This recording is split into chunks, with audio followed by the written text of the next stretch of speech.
You know Gray Bar for electrical parts, but there's one more thing you may not be thinking of us for that can help maximize your next project's total value. Our pre-project planning services are designed to help you win the bid, save on labor costs, and keep your installers productive across your entire build. The sooner you call us, the better. Because when we're there from the beginning, we can anticipate your needs and help you solve problems before they become problems. Yep, Gray Bar does that.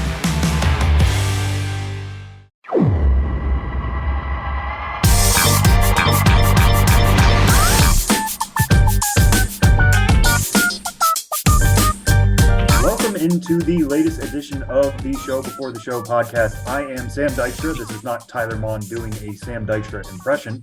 Tyler, for those of you who don't follow him on Twitter or other social networks, is off in Europe right now. He did Home Run Derby X last week in London. He hosted that event between technically the Cubs and Cardinals. There were a lot of celebrities and former major leaguers participating in that event in London's Trafalgar Square. Very cool to see Tyler participate in that, and now he's taking an extended trip through Europe. So when he comes back, hopefully next week, I fully anticipate him having some sort of French accent. So tune in next week to see how that works. But for this week, it's me speaking, as always, to our own Benjamin Hill. Ben, how are you doing? Yeah, I'm doing all right. I guess that's all relative. As we were talking off air, I've been a little under the weather this week, and it's been a little stressful. And here in the heart of the season, not feeling my best and feeling like I have so much work to do. But the only room available here to record the podcast in the office was our wellness room. And so if I'm going to get well, it's going to be in a wellness room. So I'm feeling good about the future. Yeah, I feel like we need to lock you in there for like 24 hours and you'll just be coming out the best version of Ben Hill that we've ever seen on MiLB.com. I mean, this wellness room has everything you need to get well. A chair, and a mini fridge, a mini refrigerator. I mean, what else? What else? and no windows, critically. I mean, that's no windows. That's definitely good for wellness. Yeah. Well, Ben, we're getting you at an interesting time. I know it hasn't been a good week from a health perspective, but before that happened, over the weekend, you had a pretty monumental occasion in your personal life. You got to take your son Harry to his first minor league baseball game, going to see the Brooklyn Cyclones down the street from you in Coney Island. Very long street, I should say. It's not like it's right around the corner, but still, Harry Hill's first game. I was really excited to see you tweet about that. What was it like taking your son to a game for the first time? It was an interesting experience. On Father's Day, June 18th, I was on a road trip. I was in Pensacola. And so the following Sunday, in my household, it was Father's Day observed. So kind of thinking of things to do. And of course, a lot of my ideas were, all due respect, but not spending time with my family, like, hey, I can go do something I want to do. But I was like, oh man, what are you going to do? Just go to a bar and play pinball? Cool. So I was like, no, the Cyclones are home. It's time for Harry to go to a game. I mean, given who I am and my job, as soon as Harry was born, he's 2 years old now, people are like, oh, how many games have you taken him to? And, as a baby and a 1-year-old, I just kind of felt like at that point, I'm just taking him to a game for me because he's not really going to be able to contextualize it or know what it is. But now he's 2 and he knows baseball. I've been getting him baseball shirts on the road, because I don't need more stuff, but I've been, getting him like T-shirts, and he loves his baseball T-shirts. And he has a little mini bat and ball in the house, and he likes to kind of play around with that. He gets mad at me though, because anytime I pick up my phone to show him pictures of us, if anything baseball related comes up on my phone, he says, no baseball, no baseball. And, so he doesn't really like the game itself so much, but I think he likes the aesthetic and the logos. And anyway, it was time to see how he do. And, the Cyclones are certainly my local team, your local team as well, Sam. I live right off the Q train, so I can get to Coney Island quicker than I can get to our office, really. So we're like, let's take him to the game. It was a 2:00 game. And this is attending a game with a toddler.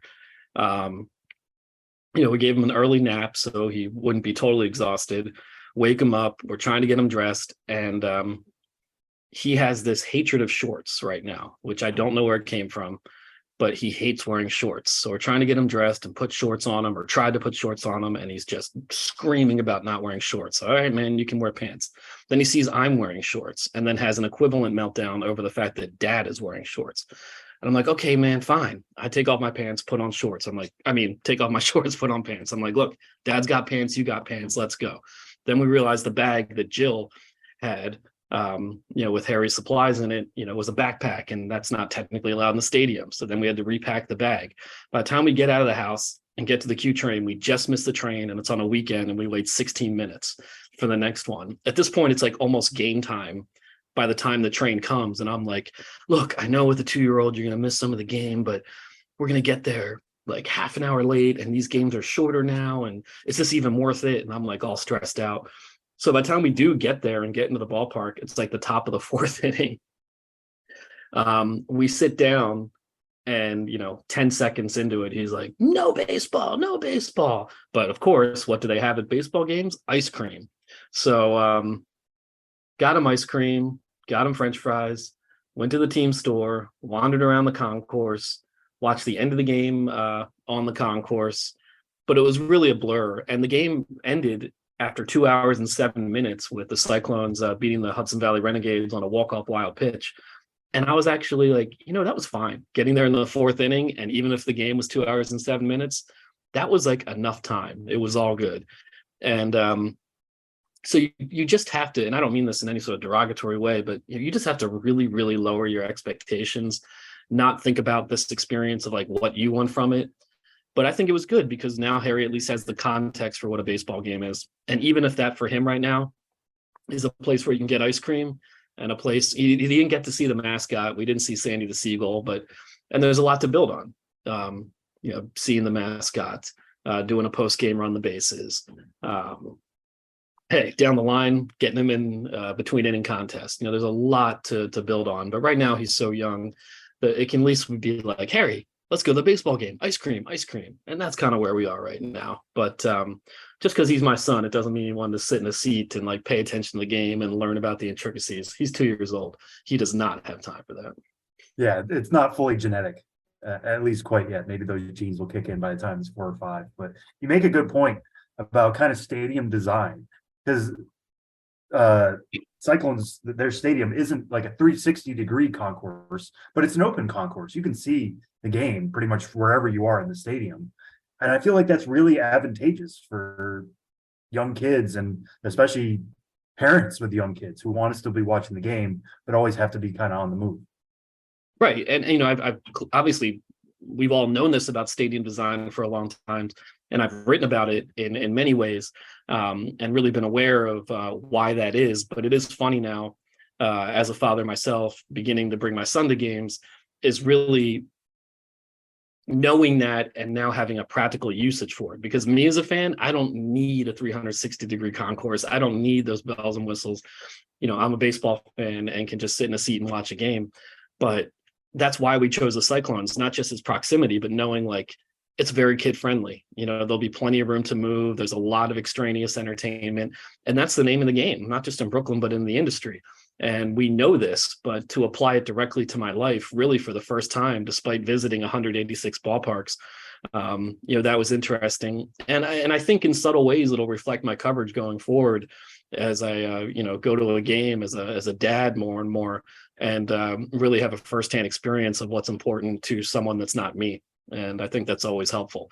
I've tried to incorporate as many perspectives as I'm able with my writing through the years, but that firsthand experience can only help. And so thanks, Harry. thanks for broadening my horizons. Yeah, and not only that, but you talked about this too, about it being a short game, 2 hours and 7 minutes. These concourses are going to be advantageous for regular folks too. Just like if you're in line for a hot dog, you're going to want to see the action at the same time. It feels like, you thought maybe this was just taking your son to its first game, but it was very illustrative of what minor league baseball is right now, but can be moving forward too. Yeah, absolutely. And 2 hours and 7 minutes is short, but, I think before the pitch clock, there were a lot of just 3.5 hour games for no particular reason, except it just took a long time. And thinking that if this had been that kind of game, even showing up late, we probably would have left early, because I'm not sure if, Harry had another 80 minutes of baseball left in him. So it was all good from that perspective. And people do want to stay to the end of the game. And especially if you've got fireworks or kids are on the bases afterwards. You do want to wrap it up pretty quickly. There's always the thin line between when you're losing revenue because the game ends so quickly. And that's always a delicate balance. But I think on the whole, yeah, you want these games to end within a reasonable amount of time, so people can enjoy everything the ballpark has to offer, not just during the game, but afterwards. Yeah, I want to be clear that I'm not like advocating that all games should be 2 hours and 7 minutes, but it was just noticeable that the game you happened to go to was that short, and that is now a possibility in minor league baseball. All right, Ben, pivoting from a game you went to in your personal life to one you went to in your professional life. We talked a little bit last week about your trip to the South and specifically your trip to Birmingham. We said we would talk more about that trip as the weeks went by. Well, another week has gone by. Let's talk a little bit about your trip to Montgomery to see the Biscuits. What stood out from that stop on your trip to Southern Ballparks? Yeah, that was the second stop on my most recent trip following Birmingham, which we talked about last week. And I've been to Montgomery once before in 2015, so I was kind of overdue for a refresh. And just like last time in 2015, this time too, I just wish I had had more time in Montgomery overall, and it just didn't work out with the way the schedule was. Because Montgomery is a fascinating city. I mean, even just, going from my hotel to the ballpark, which is a very short walk. I mean, you pass a statue of Hank Williams, and he's an Alabama native, grew up, I think, about a little bit south of Montgomery. There's a Hank Williams Museum in Montgomery that I would love to visit. Just beyond the ballpark, in right field, is the Legacy Museum, dedicated to the history of slavery and then later mass incarceration, and telling the really difficult story of the Black experience in Montgomery and race relations. And that I think would be a great place to visit as well, to learn from that. I mean, where that museum was or is, used to be a slave trading site really nearby. I mean, so the history there is just intense, and there's so much to explore and unpack. And then you get to the ballpark itself, and it's a former train shed. And the history that architecturally is worked into the ballpark, because the whole first base side of the ballpark is this former train shed. So it's a really unique ballpark architecture. And then in front of the ballpark is a plaque saying that this was a Confederate prison where 700 Union soldiers were imprisoned, mostly captured at the Battle of Shiloh. So you're just trying to process so much, country music greats, race relations and the legacy of slavery, the Civil War, the region's transportation history and how that tied into everything else, and on and on and on. It's just a really interesting place, and a lot to unpack, as they say.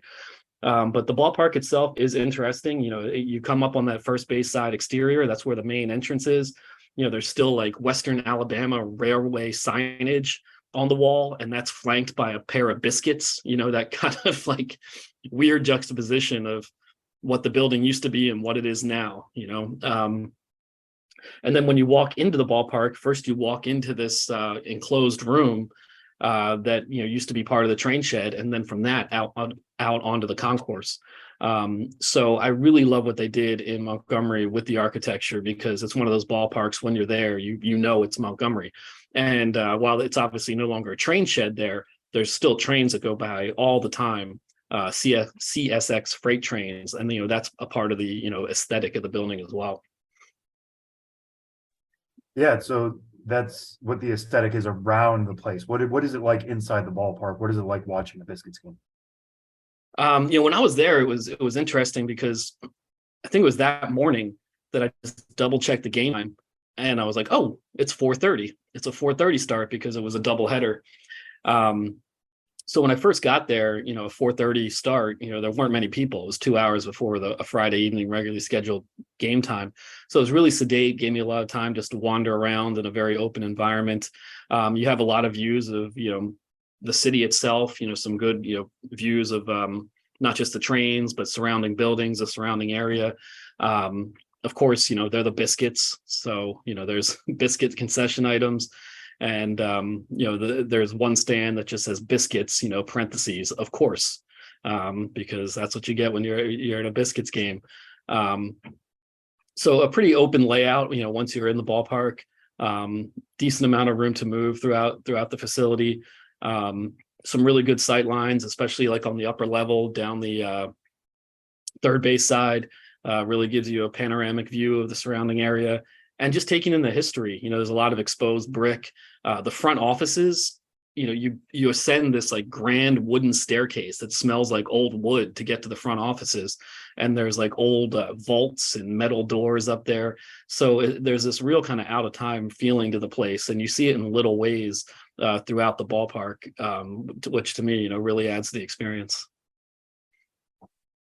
Yeah, and we'll touch more on Pensacola and Biloxi, I think, in the weeks ahead. But one thing that notably happened this week is that we have passed the marker for the first half of the minor league season. That means something again.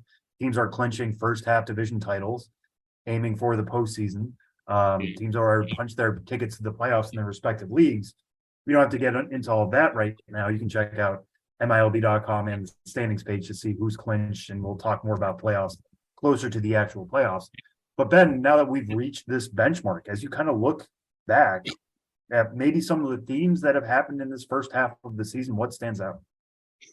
I think the biggest theme, we won't do this, it'd be pretty tedious, but kind of a supercut of us talking on this podcast, you, Tyler, and I, in 2020, 21, 22, and being like, when's baseball going to start again? When is it going to be normal again? And I think last year in 2022, I kind of convinced myself it was normal because the season started on time, and we were a couple years out of the height of the pandemic. But I think that was a little premature, because I felt on the road this year that things are really feeling normal for the first time since 2019. I think that's the biggest takeaway, and I've sensed that too in like front office people I talk to in terms of adjusting to post-COVID and adjusting to the minor league reorganization with the Major League Baseball takeover of the minor leagues. I feel like this season is the first one that teams really feel like they have some footing beneath them. There's still a lot to figure out for a lot of teams, especially as regards, facility upgrades for a lot of them. But I feel like there was a sense of normalcy and a sense of full steam ahead that we haven't felt for a long time. And I felt that on the road, just more dynamic and engaged at the games, more people to talk to, just more energy throughout. So that to me is my biggest takeaway. In terms of the promotions, I'm not sure if there's, the way there used to be in certain ways, this is the year that, whatever, these guys from Sandlot are a big deal, or this is the year that Duck Dynasty has taken over the minor leagues. I don't feel like there's any real distinct new pop culture elements that have taken over outside of Marvel and the Defenders of the Diamond program. One thing that has been great to see, although I haven't seen any on the road yet, but just the amount of Negro League, the 9 promotions, I think has been one of the biggest takeaways in terms of seeing those as more fully developed as they've ever been. We've had some good stories on MiLB.com about some of those recently. Salt Lake Occidentals caught my eye recently. That was an all-black baseball team, prior to the establishment of any official Negro League, that played in like 1908 through 1913, and was the best team in the state and barnstormed all over, and one year played as a black team in an otherwise all white league and dominated.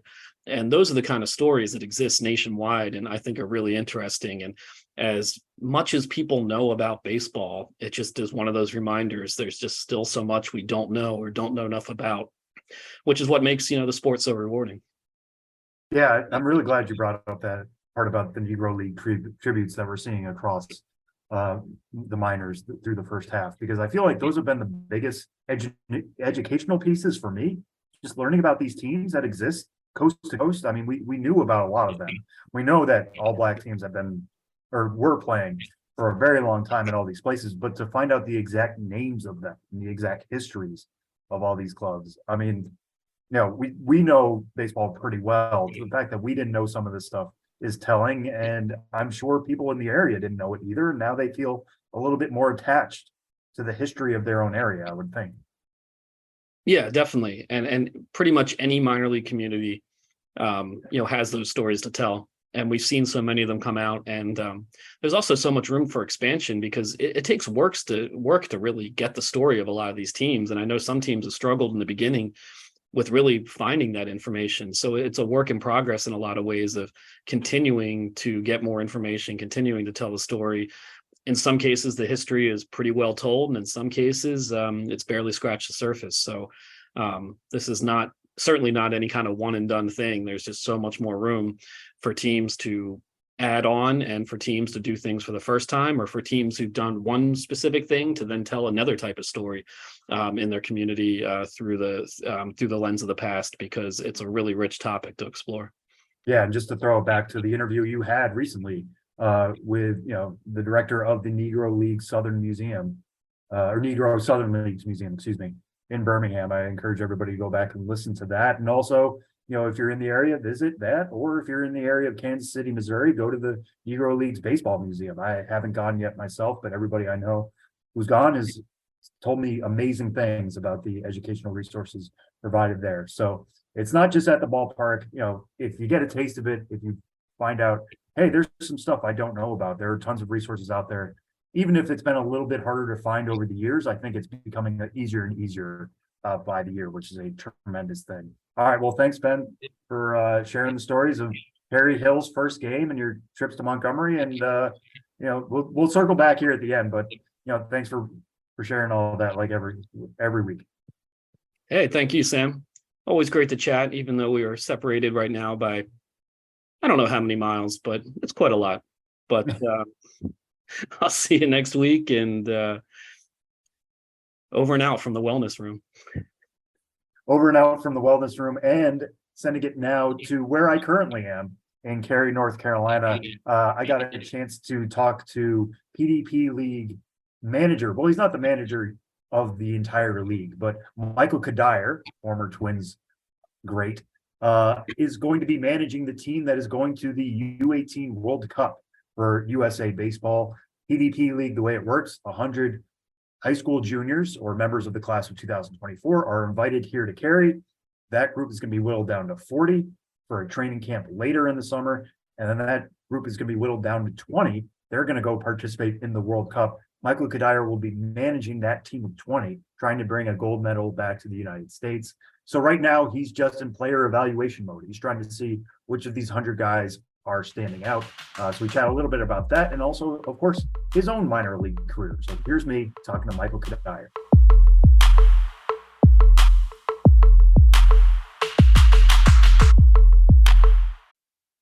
This episode is brought to you by Indeed.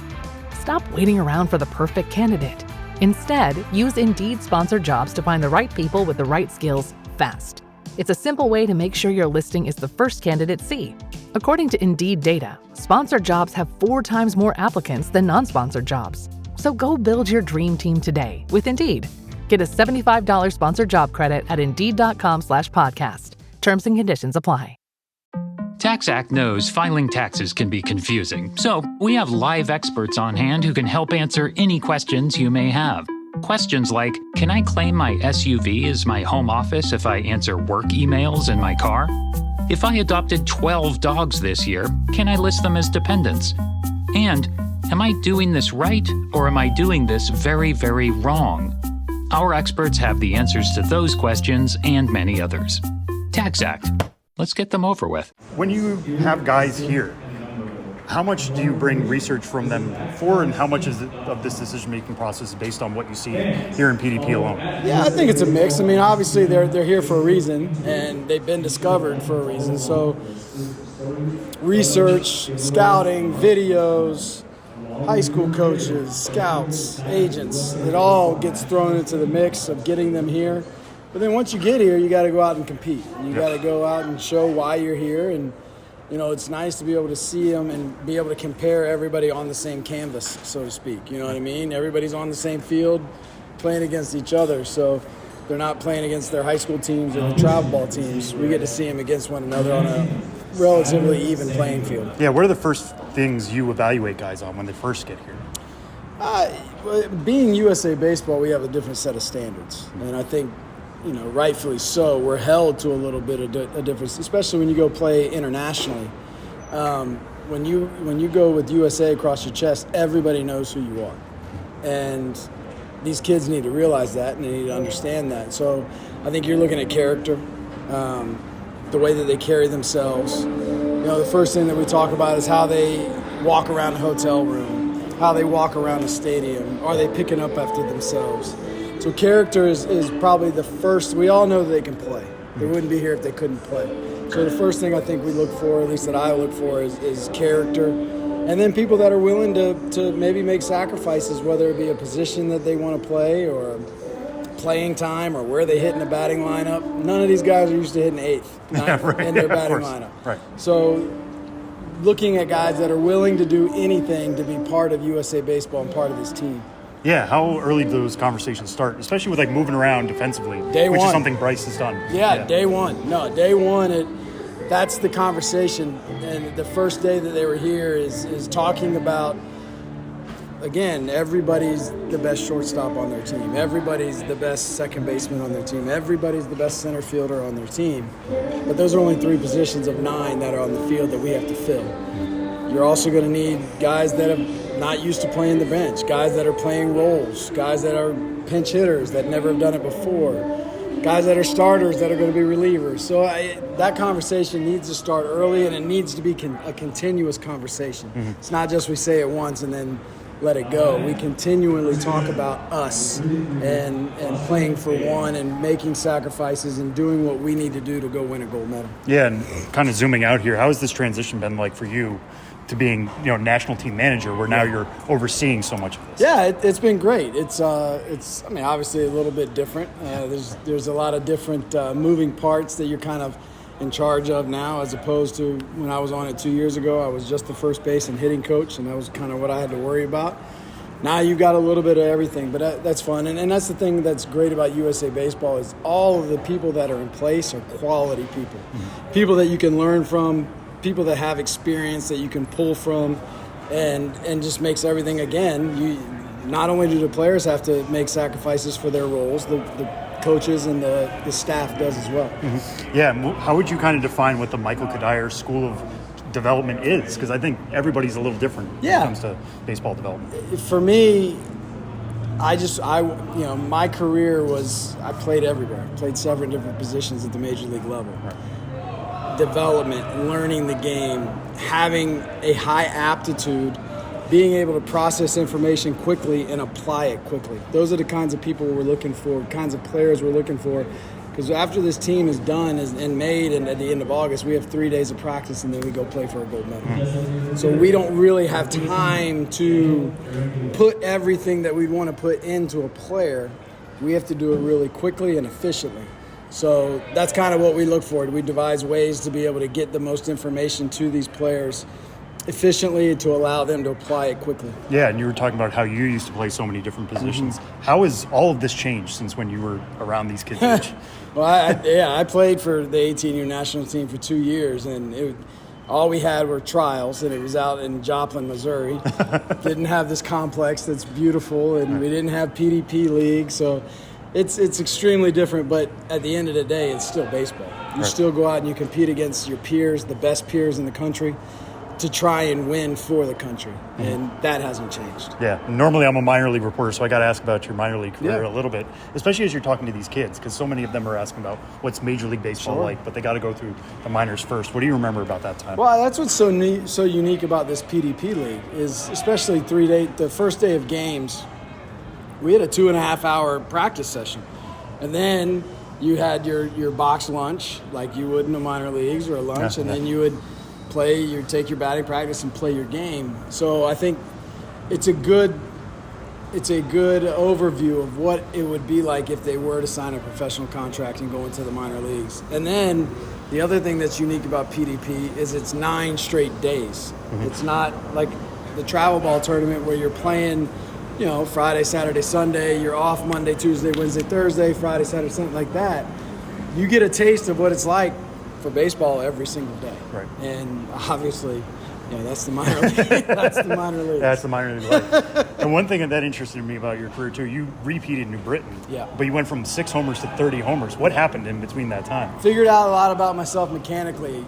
John Russell was my manager my first year in AA. Number one, I was young. I was 21 years old my first year through. We weren't a very good team. I did have mid 30, 36, 37 doubles, something like that. So physically I matured. And then I went to instruction league the year in between 2000 and 2001. And all we did was focus on my mechanics. I started getting a leg kick, started using my hips again. And John Russell, was my hitting instructor at that instruction league. And all he did was spend all 6 weeks with me. We were able to make the adjustments. Fortunately, the adjustments worked. Went to AA the next year, and we had success. We won 90 games. It was a good team. We had good players and had a good year. Yeah, and how much of those lessons you pass down to kids now, knowing that, hey, it's going to be a road. It's not just Failure's one stop. coming. Yeah, I mean, that's one thing that these players will understand. They haven't hit much failure in their lives, and failure is relative. Maybe they feel failure is not going 4 for 4. Maybe it's 3 for 4. I don't know. But the 0 for 4s will come. The 0 for 8s will come. Being able to, and I think that's the great thing about USA Baseball and playing for a gold medal, is you learn at 18 years old or 15 years old or 12 years old to truly buy into the team. And the earlier you can learn that, the easier it is to deal with failure, because you're not putting so much pressure on yourself. You've now been able to deflect that pressure into the success of the team and not just worried about your stats and your career, which is a hard thing to do, not just in the professional baseball world, but even in younger baseball, because the pressure of signing a scholarship or the pressure of being on this travel ball team or this organization is real, and it's real for these kids and these families. But the more you can learn about team and the more you can buy into the team concept, the less pressure you put on yourself. Yeah, how long do you feel like that process takes? Because it seems like this red team seems like they've been playing together forever. Yeah, and how excited they were. It takes the right group of guys being together. Maybe that, for some reason, when we made the teams, maybe we scheduled, we got the right guys in one group. Right. But that's the dynamic of teams, and you'd like to think that there's an exact formula, but if there was, there would never be any bad teams. So you're constantly trying to get that formula right. Gotcha. All right, that's all I have for you. Thanks so much. Yeah, no problem.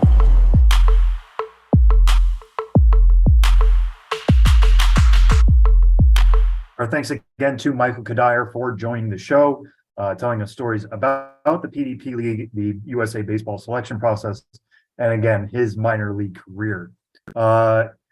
If you heard last week's show, you heard Tyler and me talking about the MLB Pipeline updated top 100 prospect list. We did that over the weekend. There was some debate about number 1 overall. We ended up going with Jackson Holliday over Elly De La Cruz. Hopefully I didn't tip our hand there in our discussion last week. I wrote about it for the MLB Pipeline newsletter, but just quickly to reiterate much of what I said last week, the thought process behind going with Holliday 1, Elly De La Cruz 2, was Elly De La Cruz is going to strike out. He struck out at least 30% of the time, pretty much everywhere he's been in the minor leagues. And even after he got to a super hot start with Cincinnati, hitting for the cycle after we recorded, I think, last week, he struck out a bunch more now, and that strikeout rate, again, sits at 30%. What happens as major league pitchers start to figure him out more? What happens when he goes into a bit of a slump, which is a little bit of what we're seeing right now? That could drag down the profile. That being said, all the other tools are pretty much elite, specifically the power, the speed, the arm throwing ability. It's all there. But we went with Jackson Holliday because there's almost no doubt in our mind that Jackson Holliday is going to hit everywhere he goes. He's done that at single A to start out this year. He's done it at high A so far. Hit a little bit of a blip, but was still walking and striking out basically in equal measure at Aberdeen by the time we came out with that list. So it's been really impressive for the 2022 number 1 overall pick to start his career this way. And that transitions to the next thing I want to talk about, and a reason why I wanted to clear out a little bit more space here that you're talking about, or talking to Ben at the start of the show, because we got a big announcement this week, one of the bigger announcements on the minor league calendar every year. We have the Futures Game rosters that'll be taking place this year in Seattle on July 8th at 7 p.m. Eastern. That game will be streamed on Peacock. Dave Sims will be on play-by-play. Yonder Alonso will be an analyst. Friend of the program, Jonathan Mayo, and my coworker at MLB Pipeline will be another analyst. Sierra Santos will be a reporter on the sidelines, as will Caroline Pineda. Make sure you tune into that game on Saturday, July 8th. But we have the rosters now. using our updated top 100 list, 28 members of that top 100 are making up the 50 futures game spots. So more than half will be top 100 prospects. They'll all be on one field together. It's as close as we get to a true minor league all-star game, especially now. League all-star games aren't really happening right now, aren't happening, I should say. We are always holding out hope that they come back in the future, but this is bringing guys from all levels, from all organizations, all 30 orgs. We'll have at least one representative here. Some have as many as 3. But the big names here, Jackson Holliday, who I already mentioned, he will be there, of course, for the American League side. I should also note that in years past, it used to be Team USA versus the world. Now it's AL versus NL. Doesn't matter what your home country is. It's who your parent organization is. That's how they're splitting the team. So American League versus National League.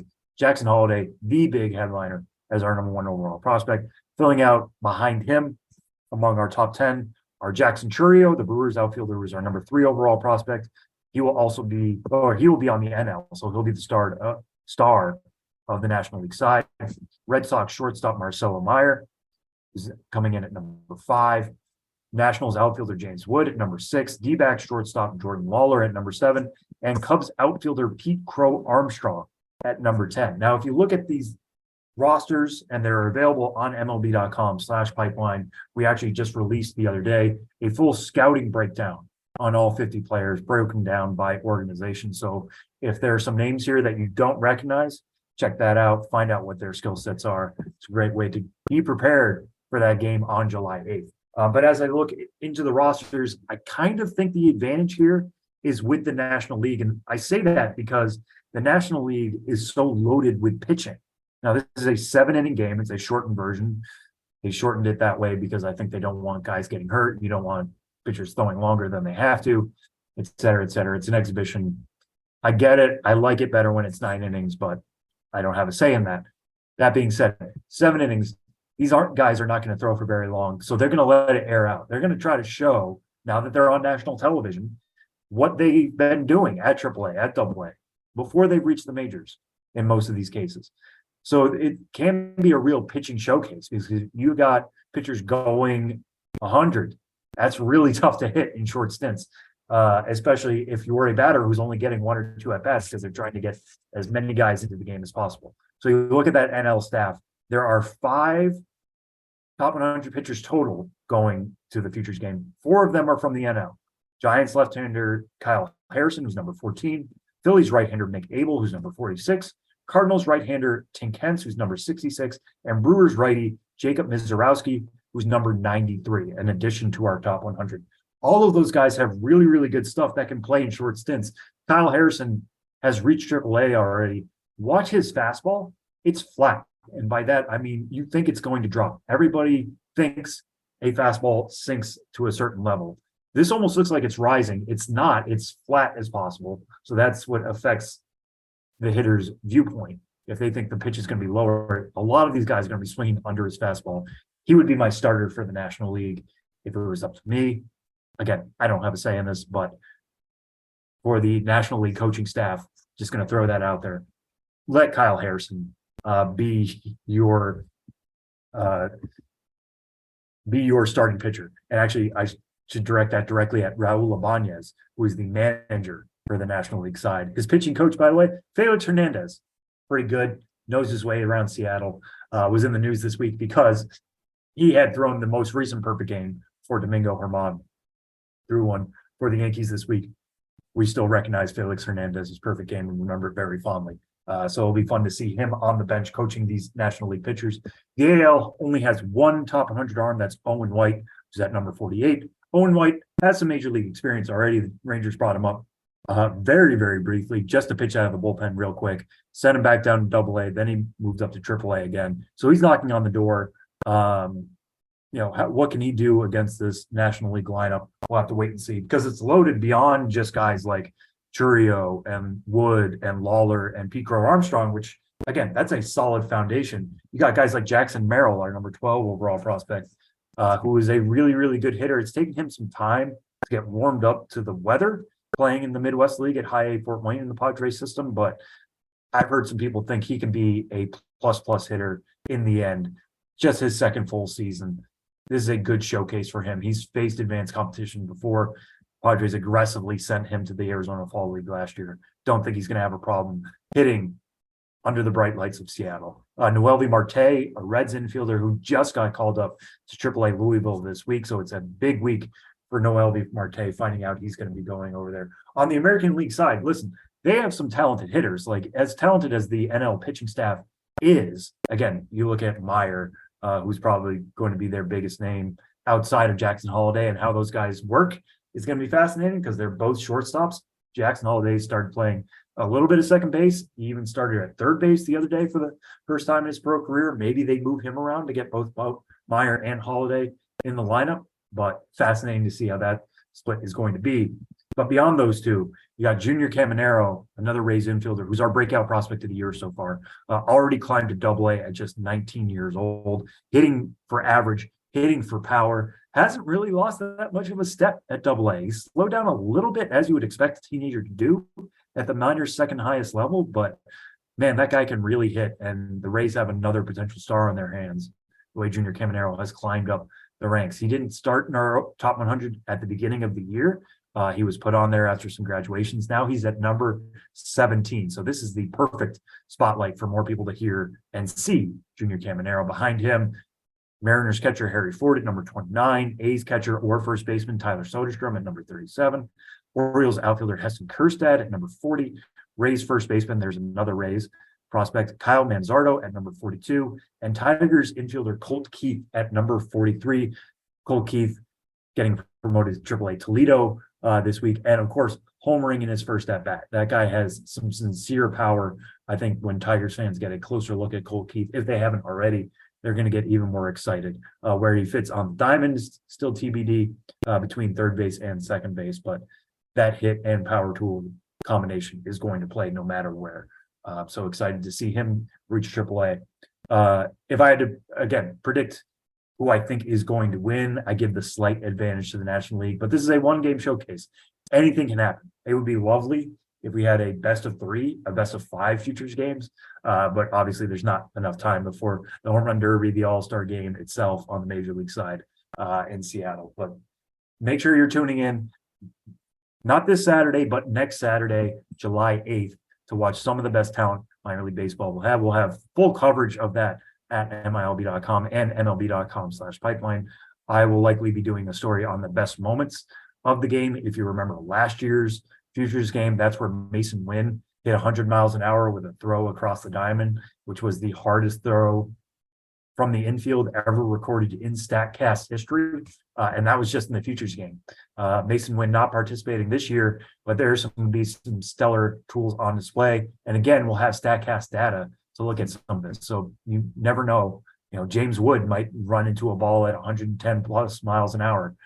Somebody might make a really, really strong throw. Pete Crow Armstrong, one of the best defenders, if not the best defender in the minor leagues, would be fascinating to see what kind of sprint speed he gets up to in center field at the futures game.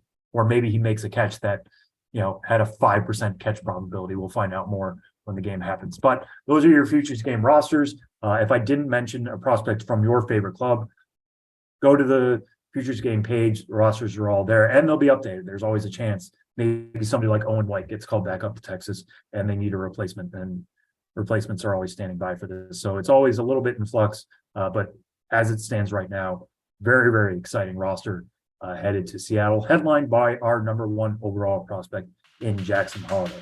All right, we're going to throw it now to Josh Jackson with this week's edition of Ghosts of the Minors.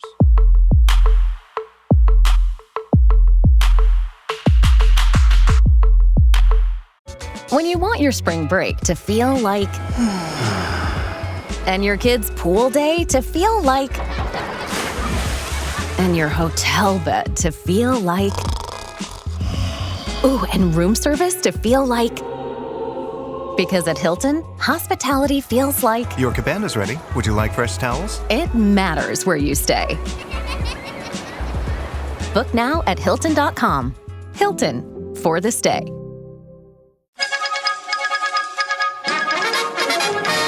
We interrupt this podcast to bring you another thrilling edition of Ghosts of the Minors. Now, here's your correspondent and host, Joshua Jackson.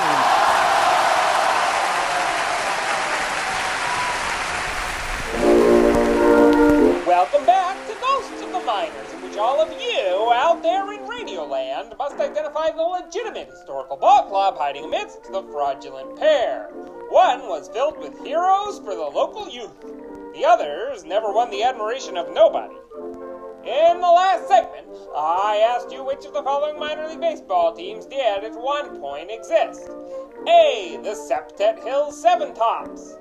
B. The Kingsport Johnson City Bristol Three-Timers. C. The Leaksville Draper Spray Triplets. I suspect you got help from your siblings if you picked C. The Leaksville Draper Spray Triplets. Say that 3 times fast.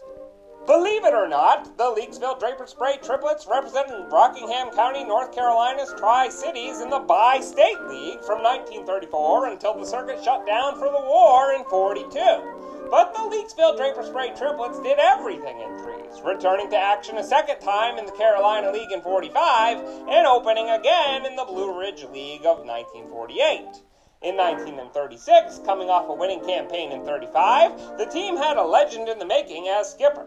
That's right, in their third season, the Triplets were managed by Clyde Suka IV.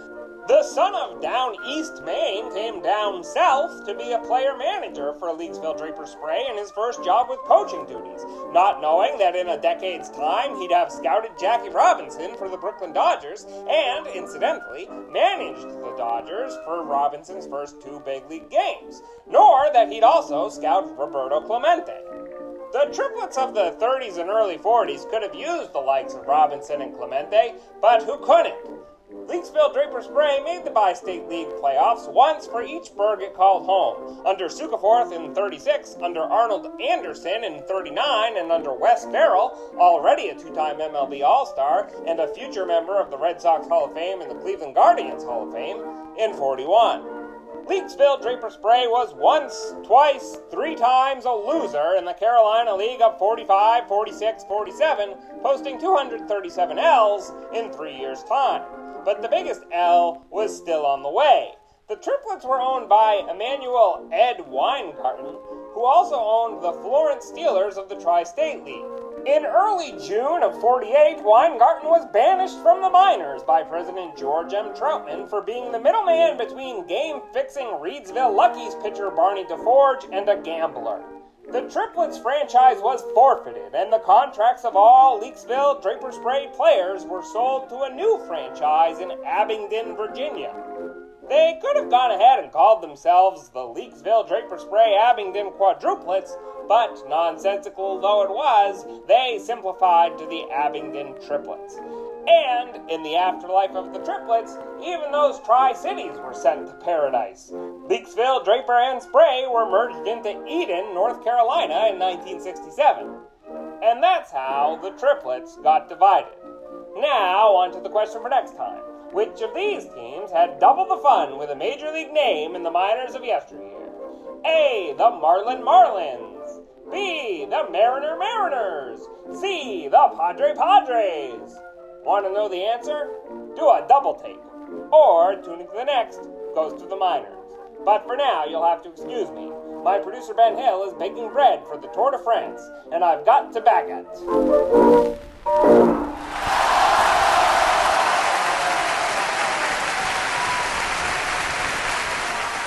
Well, thanks so much, as always, to Josh Jackson for this week's Ghost of the Miners.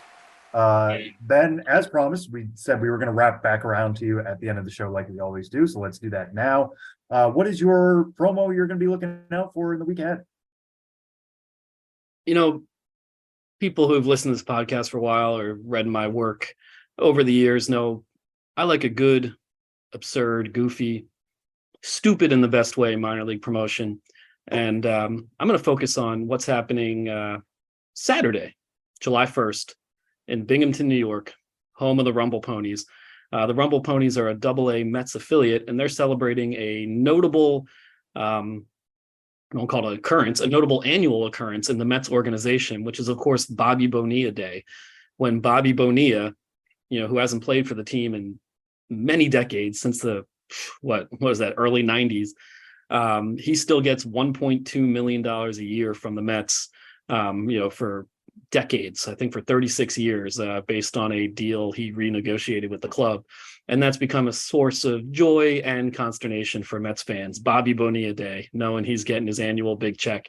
So the Rumble Ponies on July 1st are celebrating their own version of Bobby Bonilla Day in a very minor league baseball fashion.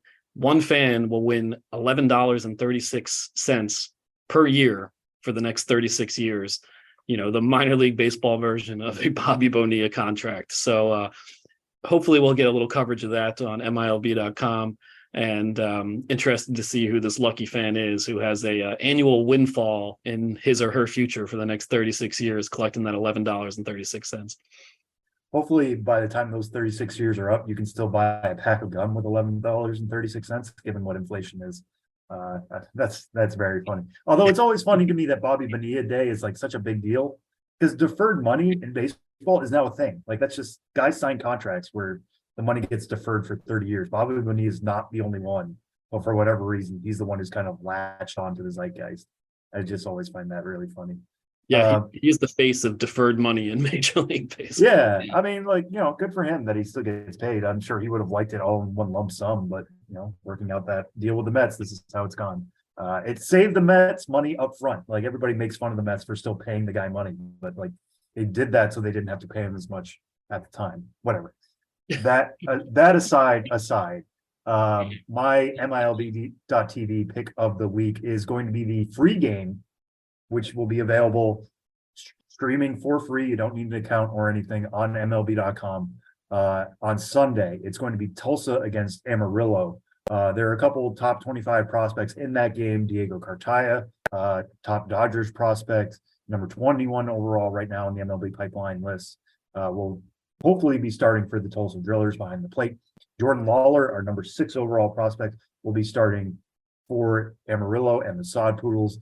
Lawler, talked about this before, will be participating in the Futures game in Seattle. So this is a great opportunity for D-backs fans to get a look at him before he heads to that showcase. But he won't be alone. He'll actually be joined in Seattle by his double play partner, Ryan Bliss. So Amarillo, their 2 middle infielders, are both going to the Futures game, which is really cool.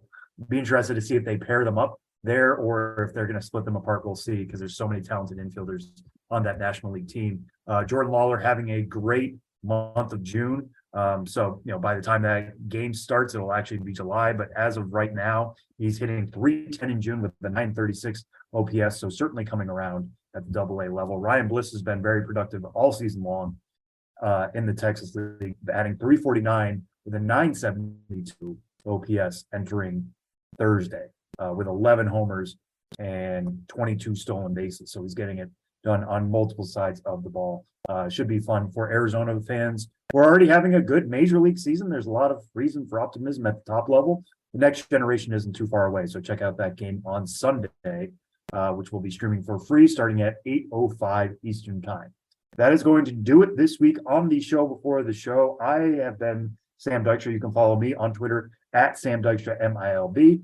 Ben Hill can be found on Twitter, on Instagram, on Twitter at Ben's Biz, on Instagram. Want to get this right, Ben? At the Ben's Biz. That's right. Correct. And you can follow Josh Jackson as well on Twitter. He can be found under Josh Jackson MILB. Tyler Mon will be back with us next week. It'll be the full group again, and I'm sure we'll get all sorts of fun European tales from Tyler, maybe even a French accent. Tune in to find out. We'll catch you then.